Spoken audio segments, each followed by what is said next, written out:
Salut à tous, on commence avec Nico Williams qui joue la carte du Barça pour prolonger à Bilbao. Selon Diario Sport, la famille de Nico Williams était prête à le voir rejoindre le FC Barcelone, mais surprise, l'ailier a prolongé avec l'Athletic Club jusqu'en 2035. Deuxième année de suite que le jeune prodige utilise l'intérêt du Barça pour négocier un meilleur contrat avec Bilbao. Une tactique maligne mais qui laisse le Barça bredouille.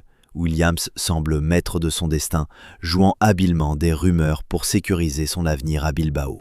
Le Barça devra se tourner vers d'autres cibles pour renforcer son attaque. Denzel Dumfries dans le viseur du Barça.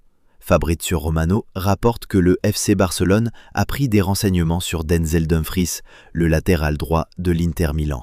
Avec des besoins défensifs à combler, le Néerlandais pourrait être une option sérieuse.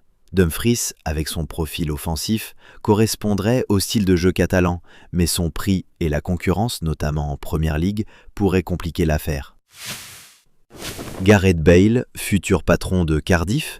Gareth Bale, épaulé par des investisseurs américains, envisagerait de devenir propriétaire de Cardiff City selon des rumeurs.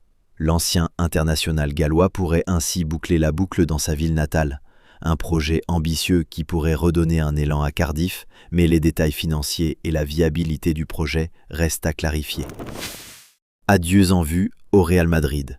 Marca annonce que Lucas Vázquez et Luka Modric pourraient quitter le Real Madrid après la Coupe du Monde des clubs, avec des cérémonies d'adieu prévues. Par ailleurs, le Real et Xabi Alonso seraient ouverts à un transfert de Rodrigo.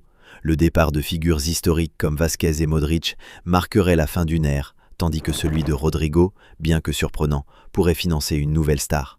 Reste à voir si Alonso, en cas de prise de pouvoir au Real, validera cette stratégie. Jonathan David signe à la Juventus. L'attaquant canadien Jonathan David a débarqué en Italie pour s'engager avec la Juventus jusqu'en 2030. Un renfort de poids pour les bianconeri qui cherchent à renforcer leur attaque. David, avec son flair devant le but, pourrait être le chaînon manquant pour relancer la Juve en Serie A et en Europe. Newcastle mise gros sur Anthony Elanga. Newcastle aurait fait une offre dépassant 60 millions d'euros pour Anthony Elanga, l'ailier de Nottingham Forest. Les Magpies continuent leur mercato ambitieux. Elanga, avec sa vitesse et sa polyvalence, pourrait dynamiser l'attaque de Newcastle, mais le prix semble élevé pour un joueur encore en phase de confirmation. Barça, Luis Diaz ou Marcus Rashford en plan B. Après l'échec Nico Williams, El Mundo Deportivo révèle que le FC Barcelone cible Luis Diaz comme priorité, avec Marcus Rashford en alternative. Liverpool ne veut pas lâcher Diaz, tandis que Rashford serait prêt à baisser son salaire pour rejoindre les Blaugrana. Diaz serait un coup parfait pour son explosivité, mais Liverpool risque de jouer dur en négociation. Rashford, malgré son talent, semble plus risqué, vu ses récentes performances en dents de scie. Et les amis, voilà pour cette revue de presse, à très vite pour une nouvelle vidéo.